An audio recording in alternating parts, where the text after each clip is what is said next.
네, 오늘 말씀은 원래 요나를 하고 있었죠. 요나를 하고 있었는데 오늘 갑자기 창세기로 왔습니다. 그 이유는 오늘 말씀은 수련회 우리가 1박 2일의 기간 동안에 우리가 나누었던 그 말씀의 약간 완결판이라고 생각하시면 될 것 같습니다. 그래서 우리가 수련회에 참여하신 분들도 있고 그러지 않으신 분들도 있는데, 수련회에 참여하신 분들은 특별히 우리가 1박 2일 동안 들었던 말씀을 잘 기억하고 떠올리시면서 또 오늘 말씀도 같이 함께 여러분들, 제가 말씀드렸죠. 축적하는 게 중요하다고. 네, 하나 더 이렇게 쌓아서 여러분들이 같이 함께 적용을 해볼 수 있으면 더 좋지 않을까, 이런 생각이 듭니다. 우리가 보통 기독교의 핵심 메시지, 그러니까 성경에 나와 있는 여러 가지 이 두꺼운 이 책에 나와 있는 모든 내용들의 가장 핵심적인 메시지를 복음이라고 부릅니다. 그러니까 복음은 이제 복복자를 쓰죠. 복된 소식, 그러니까 기쁜 소식, 좋은 소식, 복된 소식, 그래서 복음, 굿뉴스, 영어로는 굿뉴스, 그리고 혹은 가스펠, 뭐 이렇게 이야기를 합니다. 그러니까 성경에 나오는 핵심적인 메시지는 결국엔 뭐냐면 기쁜 소식, 복된 소식이라는 거예요.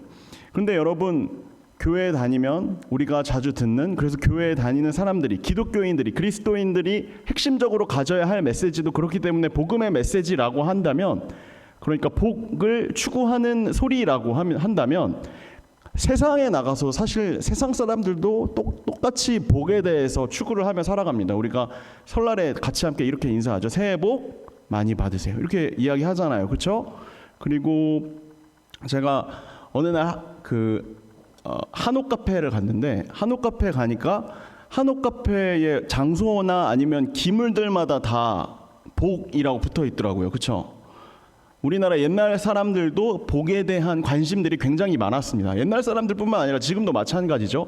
자신들이 받아야 할 어떤 복이 필요한지에 대해서 알기 위해서 또 어디를 찾아가요?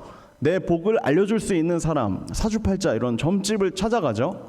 네, 그런데 복에 대해서 이미 알고 계신 기독교인들, 교회 다니시는 분들도 몇몇 분들은 또 다른 복이 뭐가 또 있을까라고 생각하면서 또 그 점집에 찾아가시는 분들도 있습니다. 우리나라에서 옛날부터 이렇게 왜 복에 대해서 관심이 많았을까?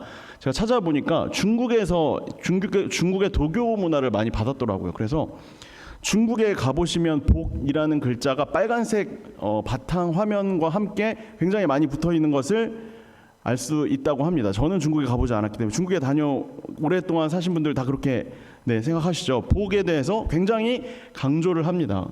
제가 찾아보니까요, 복에 대해서도 여러 가지 종류가 있어요. 다자, 자손들을 많이 얻으면 복이 있다. 다재, 돈을 많이 벌면 복이 있다.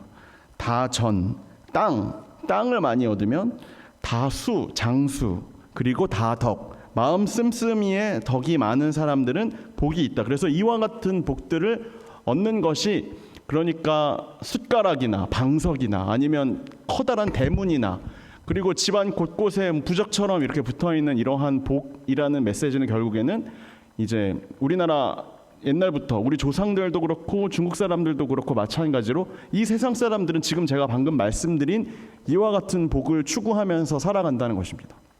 그런데 이러한 복이 우리 기독교에서 이야기하는, 이 성경에서 이야기하는 자손들도 많이 얻고 돈도 많이 벌고 땅도 많이 얻고 그리고 오래 살고 또 성품도 좋은 성품 얻고, 이러한 것들을 가지는 것이 성경에서 이야기하는 복음, 그러니까 복음의 메시지와 동일한 복이라고 할 수 있을까에 대한 질문이 제가 불현듯 떠올랐습니다.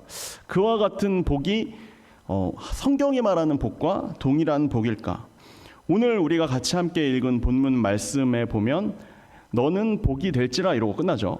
그래서 그 복은 아까 제가 방금 말씀드린 우리 조상들이, 중국 사람들이 말하는 복과 그러면 동일한 복일까? 또 이러한 질문이 생겼다는 것입니다.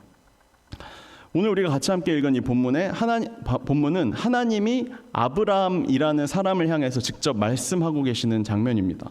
당시에 아브라함이라는 사람은 아내 사레와 함께 굉장히 고통스럽고 힘든 시간을 살아가고 있었습니다.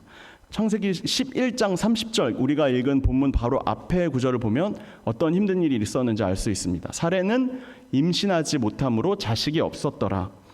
결혼을 하고 나서 75세가 되도록 자식을 가지지 못했기 때문에 이 두 부부가 계속해서 걱정과 염려를 하면서 살아가고 있었습니다. 그런데 그 상황 가운데에서 힘들고 어렵고 고난 가운데 있는 상황 가운데에서 하나님이 아브라함이라는 사람을 향해서 직접 찾아가 주셔서 이야기를 하고 있는 겁니다. 근데 그때 처음으로 한 이야기가 갑자기 너의 고향과 친척과 아버지의 집을 떠나 내가 너에게 명령하는 그 땅으로 가라라고 이야기하고 있습니다.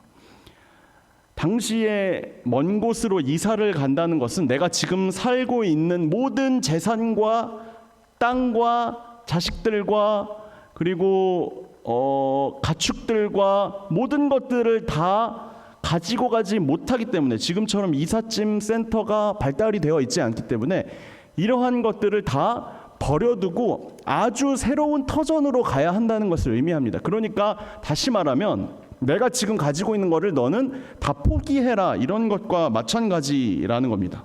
뿐만 아니라 보통 이때 당시에는 주변에 가족들이랑 친지들이 다 같이 살죠. 내가 친하게 지내고 있는 모든 인간관계조차 다 포기하고 버리고 완전히 새로운 곳에 이민을 가서 새로운 생활을 시작해라, 인간관계도 다시 시작해라 라고까지 이야기를 하고 있는 부분입니다. 그런데 그렇게 해야만 하나님께서는 내가 너에게 앞으로 복을 줄 뿐만 아니라 또 특별한 이야기를 합니다. 내가 너의 존재 자체를 복이 될 수 있도록 해주겠다라고 이야기를 해주셨습니다. 내가 단순히 무언가 복을 받는 것이 아니라 내 인생의 내 존재 자체가 복이 될 수 있게 해주신다라고 의아해하고 있던 아브라함에게 하나님께서 3절의 하반절에서 부연 설명을 해줍니다. 너가 복이 된다는 것은 이 땅에 살아가고 있는 너희 나라의 모든 민족들이 함께 다 복을 받게 되는 것이다 라고 부연 설명을 해주십니다. 당시에 아브라함이라는 사람은 그냥 농사꾼이었습니다. 가축 돌보고 농사 짓고 땅에서 농사에 대해서 열매 맺는 것을 기다리는 그냥 평범한 농부에 불과했는데, 완전히 내가 지금까지 살아왔던 생활 권역 정반대의 완전 외부의 이야기를 하나님께서 하신 그 이야기를 듣고, 그 이야기를 듣자마자 그냥 고개를 숙인 채 하나님의 말씀에 순종해서 발걸음을 옮기게 됩니다. 그래서 4절을 보면 하나님의 말씀을 따라가고 있는 것을 볼 수가 있습니다. 내가 가지고 있던 삶의 모든 방식들, 가족들, 친척들, 재산들, 그리고 인간관계까지 다 버리고 포기하고 하나님이 가라고 하신 그 명령을 따라 순종해서 떠나가기 시작하자 하나님께서 복을 채워주셨을 뿐만 아니라 그 사람의 약속대로 존재 자체가 복이 될 수 있도록 하나님께서 해주셨다라는 것입니다. 그 의미를 성경에서 12장 4절을 보면 하나님의 말씀을 따라갔고 라고 이렇게 설명을 하고 있습니다.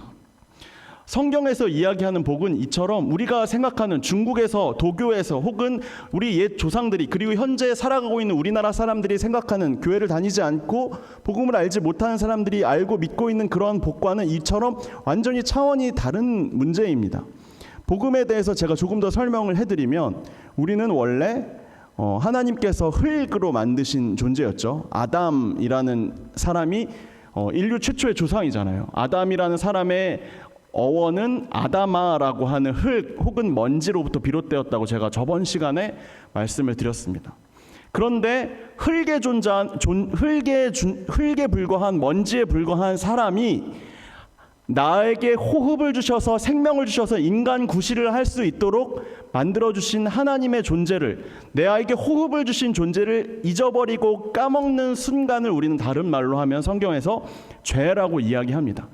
그러니까 내가 하나님을 절대 의존하지 않으면, 나에게 생명을 주시지 않으면 나는 단 한순간도 살아갈 수 없다는 것을 우리는 그냥 평생 동안 디폴트 값으로 가지고 살아가고 있어야 되는데, 내가 하나님 없이는, 하나님 호흡 주신 하나님 없이는 나는 그냥 흙이다, 먼지에 불과하다는 사실을 잊어버리는 순간, 그 다음부터 하나님과의 관계가 끊어지고 하나님으로부터 계속 지금도 부어져야 하는 그 생명력, 그 축복들이 끊어져 버리고 단절되어 버린다는 겁니다. 그러면 어떻게 될까요? 그냥 말라 비틀어져 죽게 됩니다. 그냥 나에게 계속 충만하게 부어져 내려와서 내가 살아갈 수 있는, 호흡할 수 있게 해주는 생명력이 다 끊어져 버리는 바람에 그 사람이 사실은 내가 호흡을 하고 살아가고 있지만 사실은 살고 있지 않은 것이나 마찬가지인 상태로 살아갈 수밖에 없다는 겁니다. 그런데 그 상태에 있는 사람들을 향해 하나님께서 다시 한번 그 호흡이 끊어지지 않도록 생명력을, 축복을 물 붓듯이 계속해서 부어주고 있는 상태를 우리는 다른 말로 하나님 나라라고 부릅니다. 그러니까 우리가 하나님 나라를 충만하게 살아간다는 것은 하나님이 부어주시는 하늘로부터 내려오는 그 생명력을, 축복을 계속해서 기억하고 나에게 지금 부어주고 있다는 것을 기억하고 살아가는 것을 다른 말로 복이라고 한다는 겁니다. 그게 복이고, 내가 이 사실을 기억하는 것, 이 사실 자체가 바로 복음, 굿뉴스인 겁니다. 그러니까 아까 전에 이야기 드렸던 도교에서 재산을 모으고 자식들을 많고 땅도 많이 갖고, 이거랑은, 이 복이랑은 완전히 다른 차원의 문제와 내용이죠. 그렇죠? 그렇기 때문에 우리가 이것을 지금 매주, 그리고 혹은 매일 매 시간마다 이 사실에 대해서 기억하고 떠올리기 위해서 예배를 드리고 말씀을 읽고 기도를 해야 한다라고 계속해서 반복해서 이야기를 하는 겁니다. 그런데 우리가 계속 이야기를 드려도 까먹잖아요. 그렇죠? 나에게 계속해서 부어지는 생명력이, 나는 하나님께서 나에게 호흡을 허락해 주시지 않으면 단 한순간도 살아갈 수 없는 존재이다라는 것을 까먹는 게 바로 인간이기 때문에 우리가 계속해서 저는 하나님 없이는 못 삽니다, 하나님 없이는 저는 죽습니다, 하나님 없이는 호흡이 끊어집니다 라고 고백해야 하는 것이 바로 사람이다. 그래서 우리는 복음을 계속해서 들어야 한다, 복음을 계속해서 묵상해야 된다, 하나님의 말씀을 계속 기억해야 한다라고 이야기를 하고 있는 것입니다. 오늘 우리가 같이 함께 읽은 이 본문에서는 복음을 어떻게 하면 그러면 잘 받아들이고 우리가 복의 존재로 살아갈 것인가에 대해서 창세기 12장 1절부터 4절까지 굉장히 짧은 구절이지만 이 구절을 통해서 하나님께서 우리가 복을 받을 수 있는 원리에 대해서 아주 심플하게 이야기를 해주고 계신 것을 우리가 볼 수 있습니다. 하나님이 주시는 복을 어떻게 하면 받을 수 있을 것인가? 간단합니다. 비움과 채움입니다. 내가 가진 것을 비워내야 하나님이 주시는 것을 채워낼 수 있다. 비워야 채울 수 있고, 그래서 채움으로 인해서 내가 그 복의 존재, 채워진 그 복의 존재가 되어서 복음으로 살아갈 수 있고 하나님의 말씀을 따라갈 수 있게 된다는 것이 그냥 오늘 12장 1절부터 4절까지의 내용에 그냥 나타나는 내용이라는 겁니다. 그래서 그럼 우리는 이렇게 비움과 채움을 어떻게 해석할 수 있을 것인가? 에스겔 선지자가 이렇게 이야기했습니다. 에스겔 36장 26절을 우리 같이 함께 읽어보겠습니다. 시작. 너희 안에 새로운 마음과 새로운 영을 넣어주겠다. 돌처럼 굳은 마음을 제거하고 부드러운 마음을 주겠다. 새로운 마음, 새로운 영을 넣어주겠다라고 했습니다. 그런데 전제 조건이 있습니다. 노란색 글씨였는데 돌처럼 굳은 마음이 제거돼야 됩니다. 내 마음이 사실은, 너희들의 마음은 사실 어떻다는 거예요? 돌처럼 굳어있다, 딱딱하다. 하나님의 말씀이, 새로운 영이, 새로운 마음이 들어갈 수 없는 상태, 돌로 완전히 굳어버린 마음 상태가 바로 지금 너희들의 마음 상태라는 것입니다.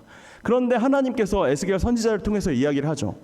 돌처럼 굳어버린 지금 너의 그 마음 상태를 내가 제하여 버리고 새로운 마음과 새로운 영을 부어주겠다.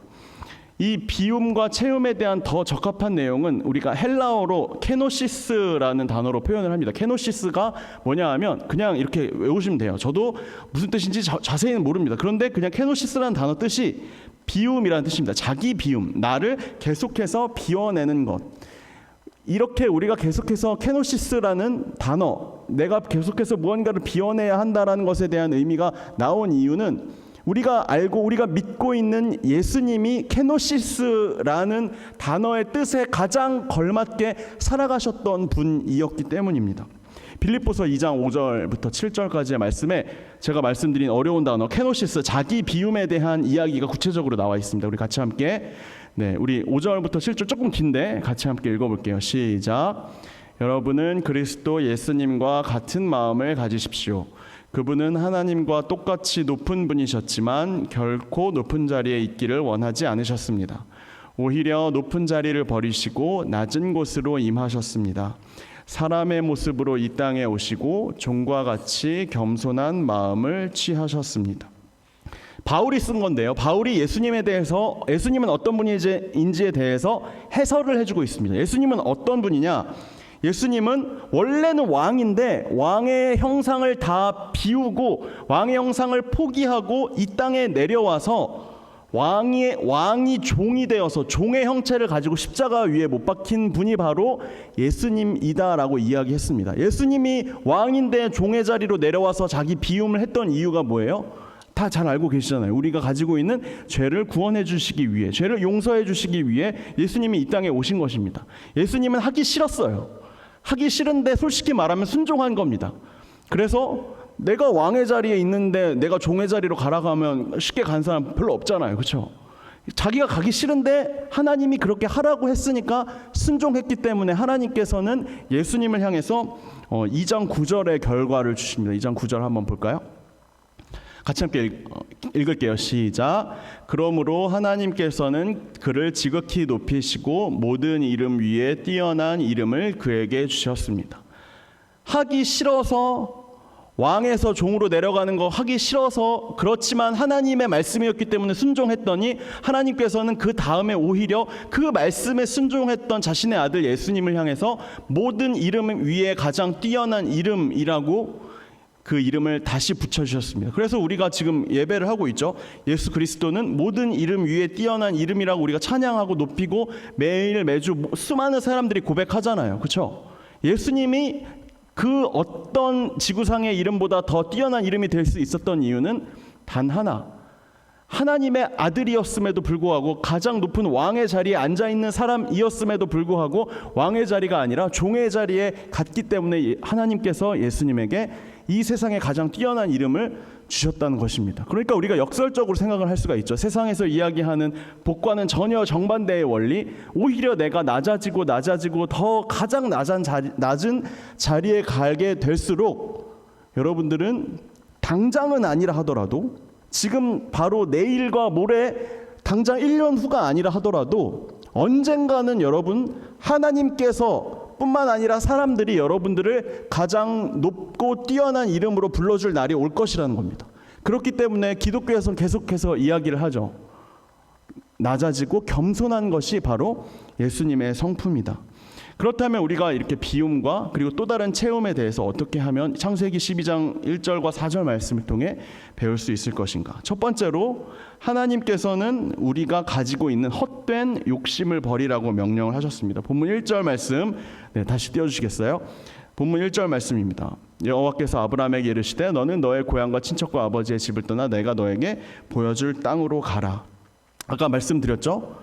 모든 인간관계와 모든 재산과 모든 가축과 모든 것들을 다 포기하고 비워내고 갔을 때 하나님께서는 복을 내려주신다. 비움에 대한 영성입니다. 제가 존경하는 목사님 중에 지금은 돌아가셨는데 방지일 목사님이라는 분이 계십니다. 이분이 돌아가시기 전에 어떤 한 중앙 일간지, 그러니까 보통 세상의 신문이죠. 세상의 신문의 일간지와 인터뷰를 했는데 그 기자가 뭐 기독교인이 아닐 수도 있을 거예요. 기독교인이 아닐 수도 있는 이 기자가 이 목사님에게 100세가 거의 다 되어 가시는, 은퇴한 지 너무 오래된 굉장히 존경받는 목사님에게 이렇게 질문을 했습니다. 어떻게 하면 죄사함을 받을 수 있습니까? 그러자 이 목사님이 이렇게 대답을 했습니다. 신앙이란 투항이다. 내가 들고 있는 총과 칼을 내려놓고 하나님께 투항하는 것이다. 그래서 기자가 다시 되물었습니다. 그러면 내가 들고 있는 총과 칼의 정체가 무엇입니까? 그러자 목사님이 이렇게 대답했습니다. 그것은 내가 가지고 있는 의견과 나의 주관과 나의 관점이다. 그것을 모두 내려놓아야 한다. 그런데 사람들은 한번 내가 투항을 해야 하는 상황에 처해서 투항을 하고 난 후에도 다시 뒤에서 재무장을 한다. 내가 가지고 있던 권총을 다시 숨기고 내가 가지고 있던 칼을 다시 숨긴다. 하나님을 믿는다 하면서도 또 내 마음과 내 생각의 주관으로 나를 믿는다. 투항은 그런 것이 아니다. 투항은 자기 자신을 몽땅 바치는 것이다. 예수님이 한 아버지 손에 내 영혼을 바치나이다라고 말한 것처럼 내 주장과 내 의견이 하나님 앞에서 없을 때에야 그 성령께서 나에게 와서 지배하시기 시작할 것이다 라고 이야기했다고 합니다. 아브라함도 마찬가지였습니다. 하나님이 그 자리에서 명령하신 그 이야기를 듣자마자 그 사이에 얼마나 텀과 얼마나 많은 시간이 지났는지는 모르겠으나 하나님이 하신 그 말씀에 곧바로 순종해서 자기가 가지고 있었던 것들을 그 자리에서 바로 다 털어내고 다 비워내고 돌아갔을 때 하나님께서는 그에게 하나님께서 허락하여 주시는 복을 채워주시는 것을 우리가 볼 수 있었다는 것입니다. 두 번째로는 하나님께서는 이제 내가 무언가를 비워내었을 때 우리를 하나님이 허락해 주실 수 있는, 세상이 줄 수 없는 복으로 채워준다라고 이야기를 하고 계십니다. 본문 2절을 보면 이렇게 나와 있습니다. 내가 너로 큰 민족을 이루고 너에게 복을 주어 너의 이름을 창대하게 하리니 너는 복이 될지라. 하나님께서 자신이 가지고 있던 헛된 욕심을 버리고 비워낼 때 아브라함에게 너에게 복을 주겠다라고 이렇게 이야기를 하고 있습니다. 그런데 너에게 복을 줄 뿐만 아니라 너는 존재 자체로 복이 될 것이다 라고 이야기를 하고 있는 겁니다. 성경에서 진짜로 이야기하는 복음이 무엇인지에 대해서 로마서 1장 16절 17절을 보면 이와 같이 나와 있습니다. 나는 복음을 부끄러워하지 않습니다. 이 복음은, 자, 하얀색 글씨부터, 모든 믿는 사람을 구원에 이르게 하는 하나님의 능력이기 때문입니다. 17절, 복음에는 오직 믿음으로만 하나님과 올바른 관계를 갖게 된다는 것이 나타나 있습니다. 이것은 성경에 의로운 사람은 오직 믿음으로 살 것이다 라고 쓰여진 것과 같습니다. 잠깐만요, 이 본문 말씀이 제가 아까 전에 아담과 하와랑 막 이런 얘기한 거랑 이게 같은 얘기예요. 그러니까 하나님과 올바른 관계를 맺는 것이 성경에서 굉장히 중요한 문제거든요. 달리 말하면 의인이라고 하는데, 의인은 착하고 좋은 사람이 아니라 아까 전에 제가 말씀드렸던 나에게 호흡을 주신 하나님만 내가 절대 의존하며 살아가야 한다라는 것을 까먹은 사람들이 다시금 그것을 깨닫고 하나님과 올바른 관계를 맺는 사람을 의인이라고 합니다. 그러니까 의인은 착한 행동을 하고 가난한 사람을 도와주고 이러한 사람들이 착한 사람이, 성경에서 말하는 착한 사람이 아니라 의로운 사람, 좋은 사람, 그리고 하나님 앞에서 가장 선한 사람은 나에게 호흡을 주시는 하나님과 올바른 관계를 맺고 내가 호흡 주시는 하나님 없이는 한순간도 살아갈 수 없는 존재다라는 것을 계속해서 인식하면서, 자기 인식, 내가 이 사실을 계속해서 깨닫고 계속해서 기억하는 사람이 하나님 앞에서 옳은 관계를 맺고 있는 사람. 그래서 달리 말하면 로마서에서 계속 이야기합니다. 의인이 뭔데, 의인에 대해서 이야기를 하는데, 의인은 아까 17절에서 쉬운 성경은 그냥 이렇게 이야기를 해버리죠. 하나님과 올바른 관계를 맺고 있는 사람이다 라는 것입니다. 그래서 제가 계속 기브 앤 테이크 이런 얘기 말씀을 많이 드려요. 세상에서는 기브 앤 테이크, 나에게 준 만큼 다시 돌아오는 사랑에 대해서 그게 마땅히 사랑뿐만 아니라 모든 인간관계에서 기본, 기브 앤 테이크가 당연히 모든 인간관계 기본이라고 이야기를 합니다. 그런데 성경에서 말하는 하나님의 사랑은 뭐예요? 기브 앤 테이크가 아니에요. 하나님이 우리에게 주신 모든 사랑을 우리가 어떻게 갚습니까? 하나님이 우리에게 정말 이 세상에서 그 무엇과도 바꿀 수 없는 엄청나게 큰 사랑을 우리에게 다 때려 주시고 우리에게 원하는 거 딱 하나예요. 하나님과의 올바른 관계. 그래서 아까 이야기한 겁니다. 의인을 찾으러 왔다고. 하나님이 찾으시는 의인은 하나님과 올바른 관계를 맺는 사람이라는 것입니다. 그렇기 때문에 복음이라는 것은, 복음을 믿는 사람들이라는 말의 의미는 하나님과 올바른 관계를 맺는 사람들이라는 겁니다. 그런 사람들이 바로 존재 자체로 복의 존재가 될 수 있다라고 이야기를 하는 것입니다. 제가 또 존경하는, 제가 오늘 계속 목사님에 대한 이야기들만 계속 하는데, 제가 또 좋아하는 목사님 중에 진짜 유명하지도 않고요, 진짜 하나도 거의 아는 사람조차 거의 알지 못하는 되게 완전히 시골에서 숨어서 목회하시는 그런 목사님이 계십니다.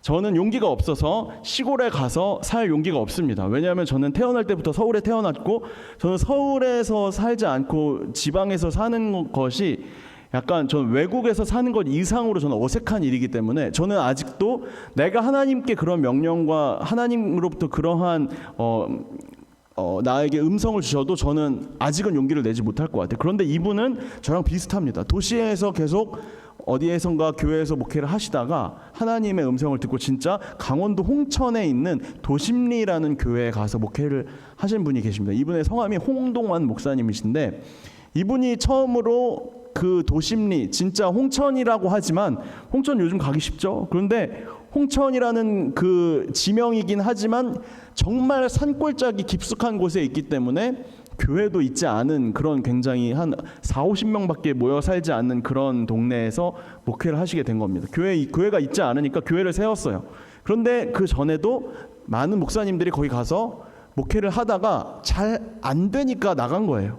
힘드니까. 거기에서 사시는 분들이랑 같이 어울려서 무언가를 목회를 하는 게 힘드니까. 그리고 무엇보다 교회에 마음을 열지 않으니까. 그래서 이분이 정말로 선교지에 가는 심정으로, 지금 정말 뭐 아마존 오지에 가는 심정으로 이 강원도 홍천에 아주 깊숙한 곳에 있는 도심리라는 곳으로 목회를 하러 들어가신 겁니다.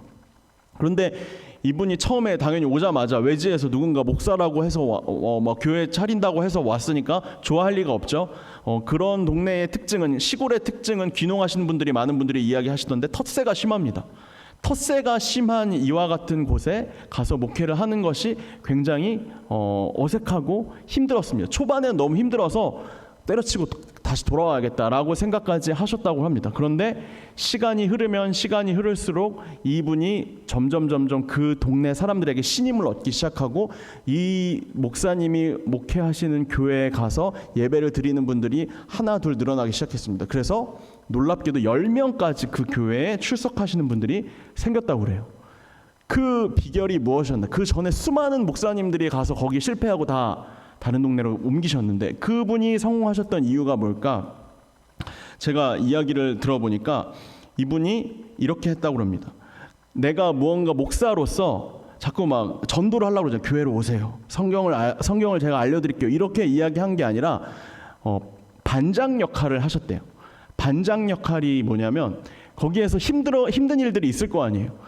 뭐 예를 들어 무거운 짐을 들어야 한다. 그러면 무거운 짐을 들어야 지는 상황이 언제인지 파악을 한 다음에 그 무거운 짐, 그분이 어르신들이 그곳에 사시는 어르신들이 가장 필요로 하는 딱 그 지점에 가서 모내기 해야 되는데 사람이 부족하다 그러면 예배 시간도 다 빼먹고 거기 가서 모내기 하고 무거운 짐 들어드리고 소 갈아야 되는데 힘든 거 있으면 다 들어드리고 나무 베어야 되는데 다 들어야 되는데 사람 필요하면 또 거기 가서 같이 함께 도와드리고 이처럼 그분들을 향해서 그분들이 무엇이 필요한가에 대한 고민을 하고 연구를 한 다음에 그분의 필요들을 하나하나 채워가기 시작했다는 겁니다. 그래서 사실은 금방 끝난 줄 알았는데 8년 후에 그분이 사람들의 신임을 얻게 되고 결국에는 약 10명 남짓의 사람들이 교회에 등록을 하고 출석을 하고 예배를 드리고 그리고 심지어 교회 다니지 않는 분들도 이 목사에 대해서는 저 사람은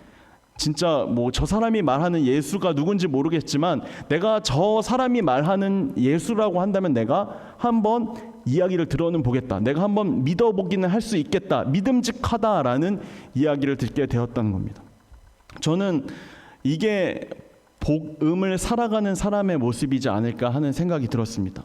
내가 하나님께 복을 받았고 하나님이 나에게 나는 하나님이 호흡을 주신 사람이다. 나는 하나님과 올바른 관계를 맺은 사람이다라는 복을 받았다는 것을 그냥 잊지 않고 내가 하나님으로부터 받은 복을 내가 어떻게 나눌 수 있을까? 그 복을 실천하고 복의 존재로 살아가는 사람이 바로 어떻게 보면 우리도 세상 속에서 세상 사람들과 뒹굴면서 살아가야 하는 입장에서 복의 존재로 복음을 내가 받은 사람으로서 살아가는 가장 좋은 방법이 아닐까 하는 생각이 들었습니다. 세 번째로 하나님께서는 우리에게 하나님의 말씀을 따라가라라고 말씀을 하십니다. 4절 상반절을 보면 이와 같이 나와 있습니다. 4절 상반절 이에 아브라함이 여호와의 말씀을 따라갔고 롯도 그와 함께 갔으며 1절에서 아브라함은 자기를 비웠죠. 그랬더니 하나님께서 2절을 보면 하나님께서 무언가 복을 채워주셨습니다. 뿐만 아니라 너는 복이 될지라, 존재 자체로서 그 복을 살아내는 사람으로서의 역할을 하나님께서 알려주셨습니다. 아브라함의 마음이, 아브라함의 심령이 하나님의 복으로 채워졌다는 것은 이제 모든 비움과 모든 채움이 다 끝났다는 겁니다. 이제 하나님이 무언가를 일할 차례가, 일할 순서가 다 맞춰졌다, 다 컴플리트 됐다, 무언가 게이지가 다 차졌다라는 겁니다. 필요 없는 것을 비우고 필요한 것으로 채우니까 이제 하나님이 내가 너를 들어서 무언가를 쓸 수 있는 상황이 되었다라는 것을 의미하는 겁니다. 그렇게 되자 4절에서 이야기하죠. 하나님의 말씀을 따라갔고, 하나님의 말씀이 그 아브람이라는 사람에게 작동을 하기 시작되었다는 것입니다. 내가 앞으로 떠나가야 할 곳이 어디인지, 내가 어디로부터 왔으며 어디에 사는지를 알았으니 이제 내가 가야 할 곳은, 내가 떠나야 할 곳이 어디인지에 대해서 하나님이 알려주고 있습니다. 그게 하나님의 말씀을 따라갔고라는 구절입니다. 우리가 예수님의 씨 뿌리는 자의 비유에 대해서 잘 알고 있죠. 가시밭, 돌밭, 좋은 땅, 그리고 길가밭. 그 중에서 세 가지 땅에서는 다 씨앗이 열매를 맺지 못했는데, 좋은 땅에서만 아까 전에 우리 문서 형제님이 말씀하셨듯이 100배, 1000배, 30배, 60배, 100배의 열매를 맺은 곳은 좋은 밭이었습니다. 좋은 밭이 뭐냐에 대해서 그 뒤에 예수님이 해설을 해주십니다. 좋은 밭은 하나님의 말씀이 그 마음 가운데 잘 심기어진 사람이다라는 겁니다. 이게 지금 아브라함의 상태라는 겁니다. 하나님의 말씀이 작동할 수 있도록 준비된 상태, 게이지가 다 완전히 차 있는 상태를 하나님의 말씀이 내 마음 심령 속에서 열매를 맺어서 이제 자라야 무언가가 열매를 맺을 수 있을 거 아니에요. 그 상태가 된 상태를 예수님은 좋은 밭, 가시도 아니고 길가도 아니고 그리고 돌짝밭도 아니고 좋은 마음밭이 된 상태라고 예수님은 표현하십니다. 구약 성경을 살펴보면 하나님이 선택하신 이스라엘 백성들을 이끄는 지도자들이 많이 나타납니다. 아브라함뿐만 아니라 모세나 여호수아까지. 모세는 40년간 훈련을 하나님께서 시키셨고, 그리고 여호수아도 수많은 훈련의 시간을 거쳐서 하나님께서 모세 다음에 지도자로 세우셨습니다. 여러분, 제가 수련의 기간 동안에 계속해서 반복해서 말씀을 드렸는데 축적 이론 말씀드렸죠. 그냥 되는 게 사실은 없습니다. 성경은 너무 그냥 쉽게 나와 있어요. 이 사람이 얼마나 높은 자리에 총리에 올라갔다. 우와, 총리에 올라갔다. 요셉이 총리에 올라갔어요. 다니엘이 총리에 올라갔어요. 좋은 자리에, 높은 자리에 권력을 가지게 되어서 하나님께 이렇게 크게 쓰임을 받았다라는 것에만 사실은 여러분 우리는 관심이 많습니다. 저도 관심이 많아요. 저도 높은 자리에 한번 올라가 보고 싶어요. 그런데 하나님께서는 그것은 굉장히 부산물에 불과하고, 그 기간 동안 하나님이 이 사람을 향해 어떻게 연단시키고 훈련시키셨는지에 대해서 우리가 더욱 관심을 가져야 합니다. 왜냐하면 우리는 아직 훈련이 더 필요하잖아요. 우리가 내일 당장 권력과 모든 돈과 모든 열매들을 당장 맺고 싶지만 여러분, 그게 되지 않는다는 것 아시잖아요. 하나님께서 여러분들을 향해 쓰시고자 하시면 그 쓰시고자 하는 만큼 여러분들을 너무나 훈련시키고 그에 맞게 합당하게 만들기를 원하십니다. 창세기 12장 1절부터 3절까지 오늘 본문이 딱 3절에 불과하지만 여러분, 저는 이 시간이 굉장히 많은 시간 동안에 일어난 일을 굉장히 짧게 압축해놨다고 생각합니다. 그것은 하나님의 말씀이 내 속에서 작동하기까지 1절, 2절, 3절에 계속되는 많은 시간들이 지나야만, 훈련이 되어야만, 비우고 채워내는 이와 같은 트레이닝과 훈련의 과정이 지나야만 12장 4절에서 하나님의 말씀을 따라갔고 하나님의 말씀에 맞게 하나님이 가라고 하시는 곳에 그 명령을 따라 순종할 수 있는 마음 상태로 변화될 수가 있다는 것입니다. 저는 그래서 여러분들에게 도전을 하고 싶습니다. 제가 여기 나와 있죠. 말씀 앞에 길을 묻다. 말씀 앞에 길을 묻다라는 것은 과정에 속합니다. 하나님의 말씀 앞에 길을 물을 수 있는 상태는, 하나님, 제가 믿음으로 길을 걷다는 사실은 올 한 해를 전체를 봐서는 파트 2에 해당하거든요. 믿음으로 길을 걷기 위해서는 하나님의 말씀 앞에서 내가 어떤 길을 걸어야 할지를 알아야 하는데, 그 과정은 오늘 창세기 12장 1절에서 4절까지 아브라함의 말씀, 아브라함의 이야기에 근거한다면 그 모든 것은 내가 다 필요 없는 것을 가장 먼저 비워내고 채워내는 그 순간부터 하나님의 말씀이 그 다음에 일하기 시작한다는 것을 의미합니다. 여러분들이 내가 청년의 때에 무엇으로 나의 마음을 깨끗하게 하리까 하나님의 말씀만을 따름이니이다 라고 하는 이 말씀 구절이 바로 이와 같은 구절에 해당한다고 저는 생각합니다. 여러분들이 이와 같은 시절을 청년 시절에 보내셨으면 좋겠습니다. 내가 비워내고 채워낼 것이 무엇인지, 내가 뭘 비워낼지 알아야 비워낼 거 아니에요. 다 비워냅니까?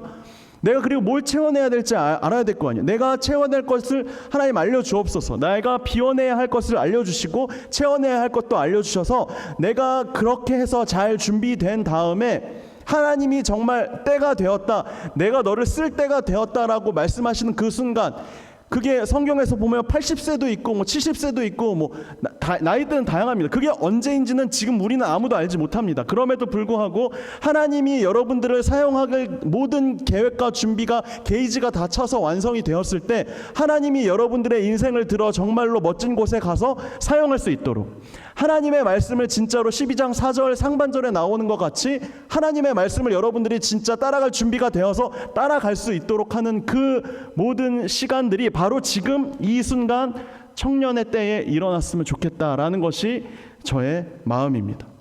여러분들이 이 사실을 기억했으면 좋겠습니다. 복은 하나님의 말씀입니다. 하나님의 말씀에 계속해서 창세기 1장부터 나오고 있죠. 하나님의 존재를 기억하는 것. 내가 하나님 없이는 단 한순간도 호흡할 수 없는, 하나님 없이는 그냥 흙과 먼지의 존재에 불과한, 그럼에도 불구하고 하나님이 나에게 복을 계속해서 부어주시고 내려주셔서 복의 존재로 살아갈 수 있도록 하나님이 나에게 해주시는 그 일들을 비워내고 채워내는 일들을 하나님, 내가 지금 이 청년 때 끊임없이 해나가겠습니다라는 고백이 여러분들의 삶 속에서 계속해서 지금 이 순간에도 나타났으면 좋겠습니다. 우리 같이 함께 찬양할까요? 제가 이 찬양을 그저께 기도회 때 어떻게든 해보려고 했는데 저에게는 큰 도전이었습니다. 이 가사가 너무 좋은데 노래가 너무 안 읽는 거예요. 그래서 계속해서 들었는데 듣는 시간이 너무 짧아서 그런지 결국에는 저는 마지막에 이 찬양을 부르면서 기도회를 함께 하는 것을 포기했습니다. 그런데 저는 다시 한번 도전을 해보려고 해요. 이 찬양 얼마나 부르고 싶었냐면 이 가사를 계속해서 그냥 저는 노래가 안 되니까 계속해서 읽었습니다. 네, 여러분들이 이 찬양의 가사를 한번 잘 묵상하면서 찬양을 했으면 좋겠습니다. 그리고 기도로 이어졌으면 좋겠습니다. 우리가 살고 있는 이 세상으로 이렇게 시작을 하는데 우리가 이 찬양을 같이 함께 함으로 하나님 앞에 기도의 자리로 나아가도록 하겠습니다.